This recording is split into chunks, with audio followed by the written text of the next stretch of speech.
Sabi nila, ang pag-ibig ang susi para sa kaligayahang walang kapantay at kapag naramdaman mo ito, ay tila magbabago ang lahat at magiging makulay ang buhay mo. Pero paano kung ikaw lang talagang nagmamahal? Kaya mo bang isakripisyo ang lahat para maabot lang ang puso niya? Handa ka bang gawin ang lahat para mahalin ka rin niya? Miguel Dalmadrid, a successful engineer, a dedicated and responsible man, a bachelor. Isang babae lamang ang minahal nito sa tanang buhay, ngunit sa hindi sinasadyang pangyayari ay nawala iyon. Vanessa Castillo, easy-go-lucky, spoiled brat at walang ambisyon sa buhay. Hanggang sa magtagpo ang tadhana nila ni Miguel, minahal niya ang lalaki ng buong puso niya.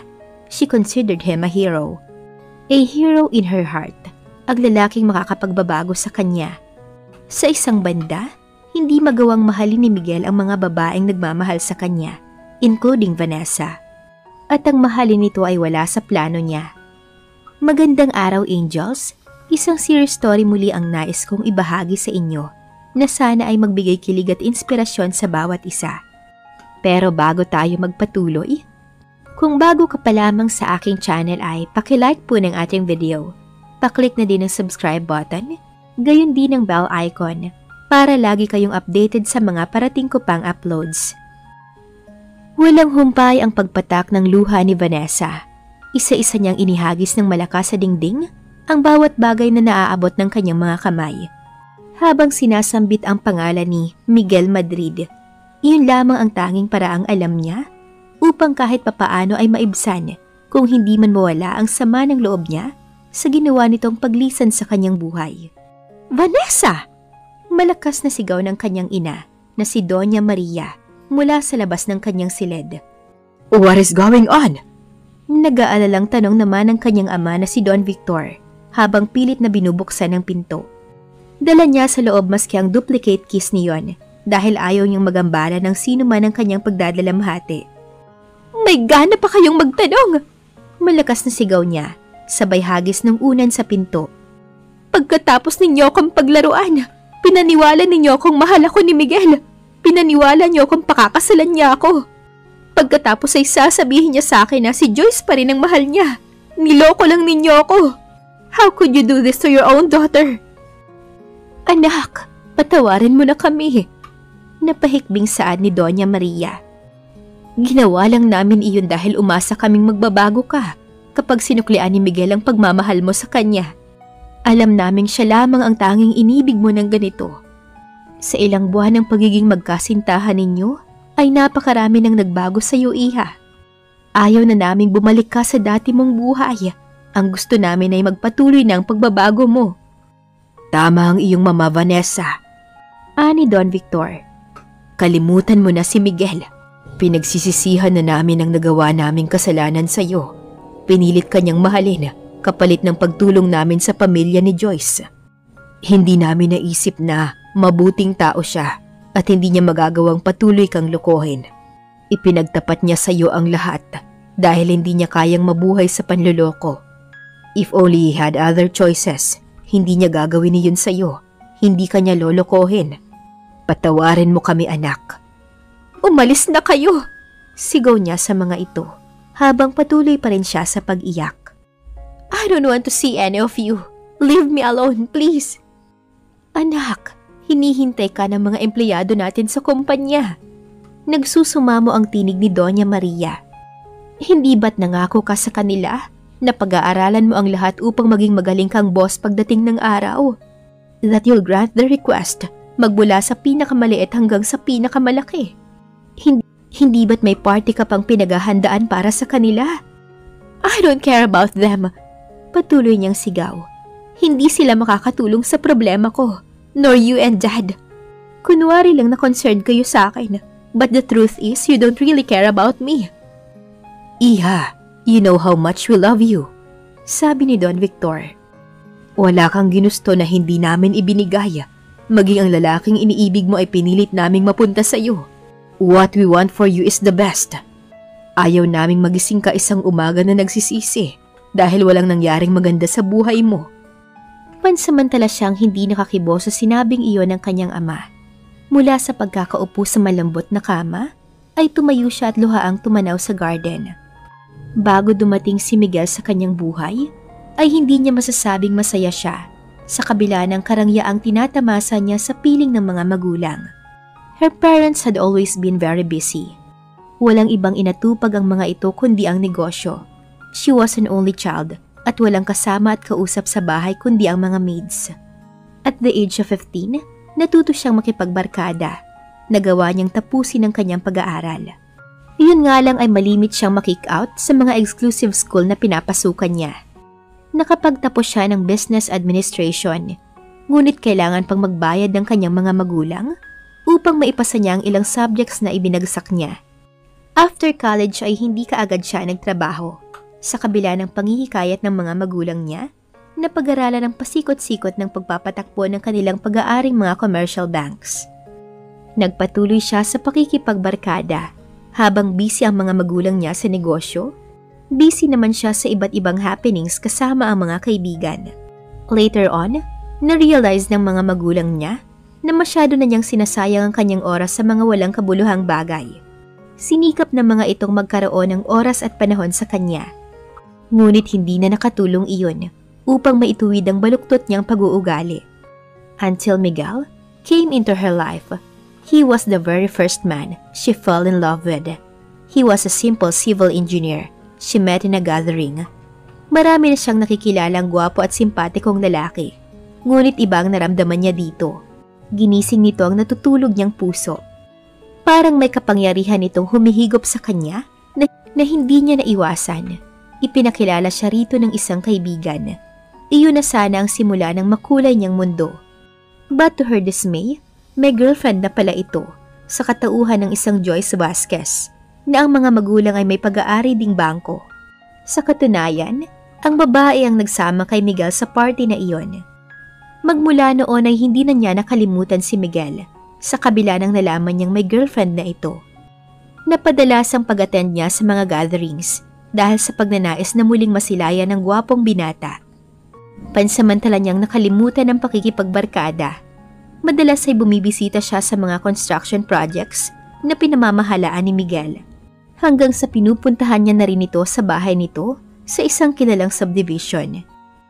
Sa kabila niyon ay hindi naman siya nito gaanong pinagtutuunan ng pansin dahil nakasentro sa trabaho at kay Joyce ang atensyon nito. Until she found herself falling in love with that man. Hindi nalingid sa kanyang mga magulang ang malaki niyang pagkagusto kay Miguel.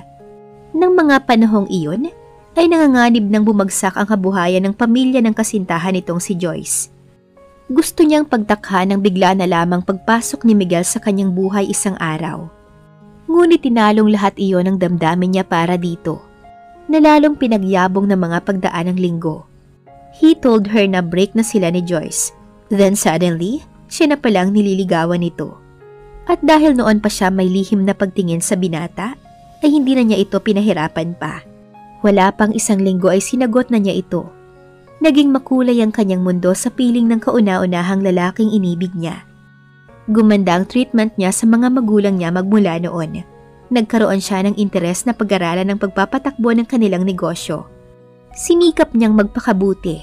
Ang lahat ng iyon ay dahil kay Miguel. She was indeed very much in love with him.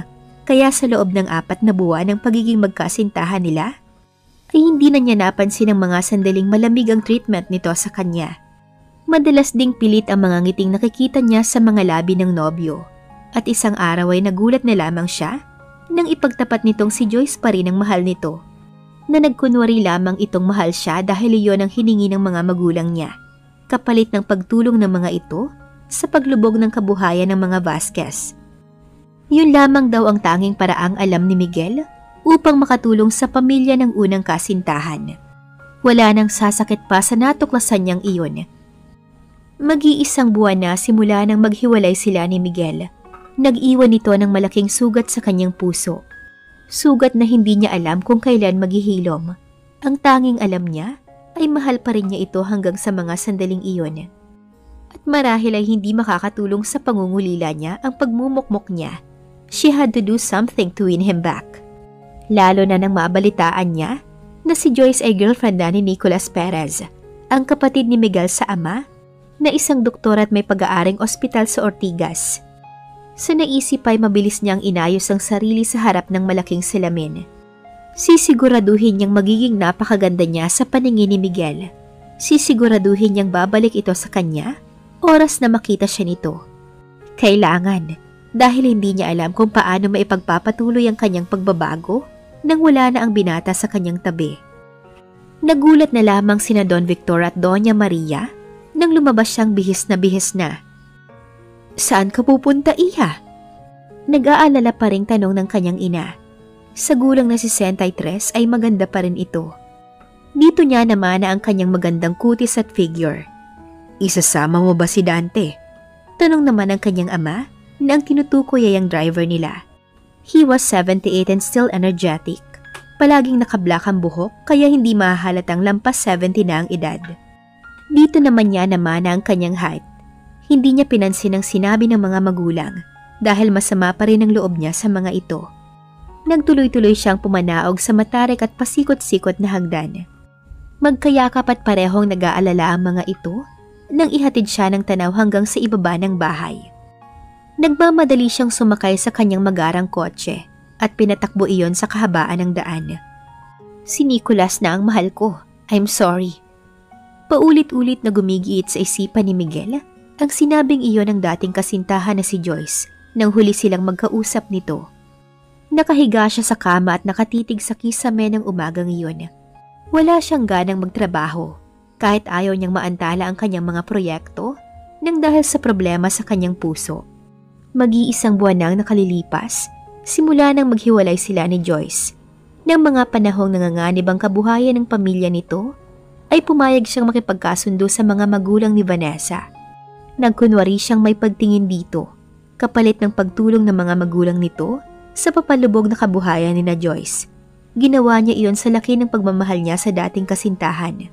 Wala siyang nagawa nung una at huli na nang tanggapin niya ang tulong ng kapatid sa amang si Nicolas. Si Nicolas Perez na siyang nakasama ni Joyce nang talikuran niya ito. Pagkatapos ng mga problema sa kabuhayan, ay tinangka niyang makipagbalikan dito. Ngunit huli na pala ang lahat. Napamahal na si Nicolas dito. Ngayon ay naiwan siyang nasasaktan. Mahal pa rin niya si Joyce. Iyon ang dahilan kung bakit hindi niya natutunang mahalin si Vanessa sa loob ng 4 na buwang pagkukunwari. Besides, hindi nito taglay ang mga katangiang hinahanap niya sa isang babae. Napaka-moderna nito kumpara kay Joyce. Aside from that, spoiled brat at manipulative ito. Sa alta sosyedad na ginagalawan nito, ay kilalang-kilala rin itong mapaglaro sa mga lalaki. Kung sino-sino na raw ang naging kasintahan nito, at marahil ay pansamantala lamang ang paggugusto nito sa kanya. Isang araw ay iiwan rin siya nito katulad ng ibang mga lalaking dumaan sa buhay nito. Kaya hindi siya naniniwala sa mga magulang nito na sincere ito sa kanya. Hinding-hindi niya maiibig si Vanessa. Ang alam niya ay hindi ito marunong magmahal. Sunod-sunod na katok sa pinto ang pumukaw sa kanyang pag-iisip. Bago pa niya nagawang sumagot ay bumukas na iyon at nakita niya ang babaeng laman ng kanyang isipan. "Hi!" Abot tenga ang pagkakangiti ni Vanessa. Pansamantala siyang tumigil sa pintuan at pinag-aralan ang magiging reaksyon ni Miguel sa pagdating niya. She was wearing a denim miniskirt and a spaghetti strap top. Sa sobrang fit ay humahakap iyon sa magandang kurba ng kanyang katawan. She was tall and beautiful at the age of 25. At ang totoo ay maraming nakakagustong mga lalaki sa kanya. Ngunit wala siyang nagustuhan sa mga iyon dahil nakasentro sa iisang lalaki ang kanyang puso't isipan. "What are you doing here, Vanessa?" Formal na tanong ni Miguel na hindi man lang bumangon sa pagkakahiga. Minsan lang siya nitong pinagmasdan. Pagkuway ibinaling na sa iba ang mga paningin. I came here because I miss you, love."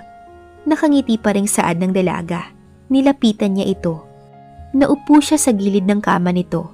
Tinangka niyang halikan ito sa pisngi, ngunit bigla siya nitong tinalikuran. "Nagkausap na tayo, hindi ba?" Mahinang tanong ni Miguel.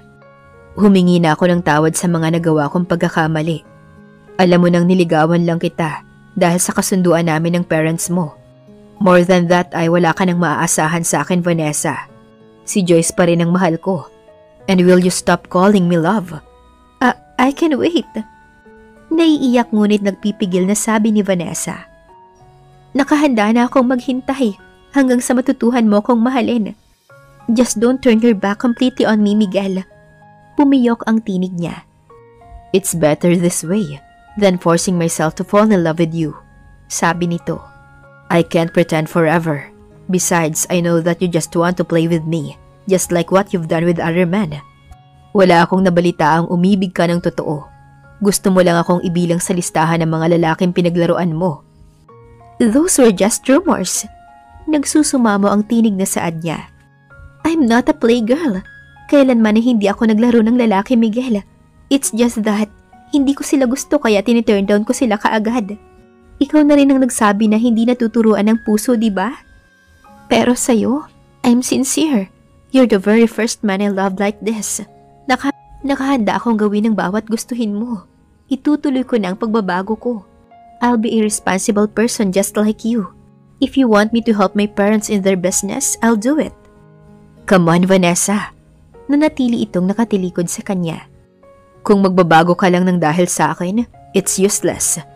If you couldn't be a responsible woman without me, it means na hindi sincere ang pagbabago mo. I love you, Miguel. Muling pumiyok ang tinig na saad niya. Kailangan kita para magawa ko ang mga gusto niyo para sa akin. I'm sorry, Vanessa. Parang tinusok ang kanyang puso sa pagtanggi na iyon ni Miguel. Ngunit pinilit niyang huwag pakawalan ang mga luhang nag-uumalpas sa kanyang mga mata. Yun lamang ang tanging bagay na maipagmamalaki niya. Matapang siya sa harapan ng iba. Kayang-kaya niyang kontrolin ang sarili na huwag mapaiyak. Ngunit kapag nag-iisa na lamang siya, ay sa kanya niya inilalabas ang kanyang mga sama ng loob. Pinilit pa rin niyang ngumiti pagkatapos niyon. Hey, it's 9 o'clock. Pagkuway paglihis niya sa usapan. Akala ko ba'y hindi ka inaabot sa kama ng ganito kalit? Kahit alam niyang ang dahilan niyon, ay ang nabalitaan niyang relasyon na Joyce at Nicholas. Wala nang iba pang magiging dahilan upang pansamantalang isantabi ni Miguel ang trabaho. Wala ako sa mood umalis. Malamyan itong sagot. Come on, get up! Tumayo siya at hinila ang kumot na nakatakip sa katawan nito. Wala itong suot kundi ang puting panloob. Nalantadang maskuladong pangangatawan nito. Noon lamang niya nasilayan ang kakisigan ng binata. Mailap ito noon at madalas maasiwa kapag nilalambing niya. Nakatutuwang isiping naging mag-boyfriend sila na hindi man lamang niya naramdamang naging totoo ang mga halik nito sa kanyang mga labi. Iyon pala ay napipilitan lamang ito sa kanya. Liberal siyang maituturing. But she promised herself na hindi niya ibibigay ang sarili sa isang lalaki hanggat hindi siya ikinakasal. Well, siguro ay nasabi lang niya iyon noon dahil hindi pa niya nakikilala ang lalaking magpapaibig sa kanya. But now that she had met Miguel, gusto na niyang kalimutan ang minsang ipinangako niya sa sarili. Nakahanda siyang ipagkaloob dito ang lahat-lahat sa kanya. Iba ito sa lahat ng mga lalaking nakilala niya.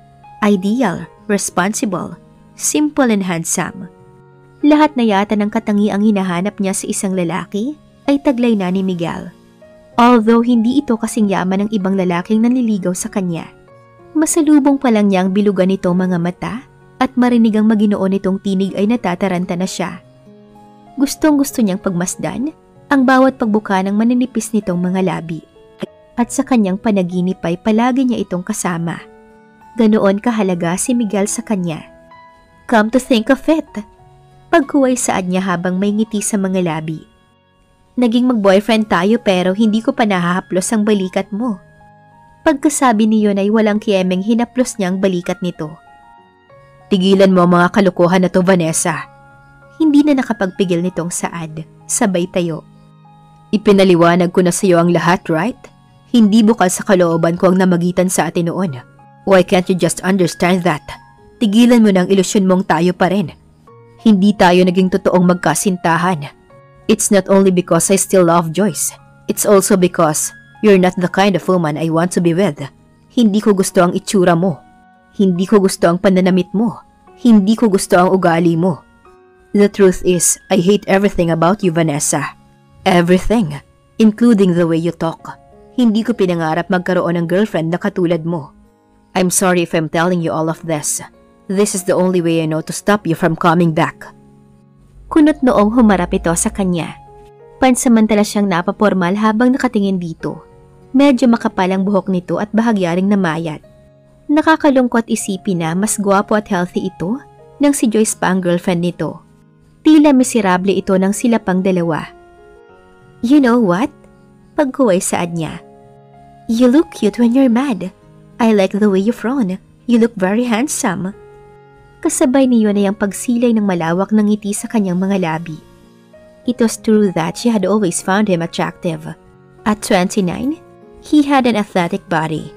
He had dark hair and brown eyes, perfectly pointed nose and thin lips. Heart-shape ang mukha na lalong nalalantad kapag manipis ang gupit ng buhok. Kung pumarma nga ito ay rag at hindi kasing formal ng kapatid nitong si Nicholas. Madalas itong nakamaong jeans at polo shirt, maliban na lamang kung nasa pinagtatrabahuhan nitong engineering firm. I still have something to do, Vanessa. Pagkuway saad nito. Kung wala ka ng ibang kailangan, I think you should go. I want to go with you anywhere. Aniyan inartehan pang lalo ang boses. How about that? I said go. Mataas na ng tuluyan ang boses nito. All right, I'll go. Tumayo si Vanessa at maarteng tinungo na ang pintuan. Pagdating doon ay huminto siya at nakangiting humarap dito. But I promise you one thing, Miguel. Sabi niya, I will not stop coming back here hanggat hindi kita napapasagot. Sabay kindat ang pinakawalan niya. You're going to be mine again, I promise. Pagkasabi niyon ay lumapit siya at walang sabi-sabing siniilito ng halik sa mga labi. Bye! Saka lamang siya tuluyang umalis. Hindi agad ito nakapagsalita. Sana'y nakita nito kung paano niya iniyakan ang bagay na iyon pagdating niya sa sasakyan. Luhaan niyang pinatakbo ang kotse palabas ng subdivision. Hindi totoo ang sabi-sabing mapaglaro siya sa lalaki. May isang bagay siyang hindi maibigay sa mga naging boyfriend niya. Kaya hindi tumatagal ang kanilang relasyon na kanyang iniingatan. Iyon ang dahilan kung kaya't naturingan siyang mapaglaro sa pag-ibig. Kainis ka, Miguel. Mahal kita. Sigaw ng kanyang isipan habang patuloy siya sa pagluha. Ito ba ang kapalit ng pagiging pasaway ko? Ang masaktan ng sobra? Masama bang nagmahalang ako ng totoo?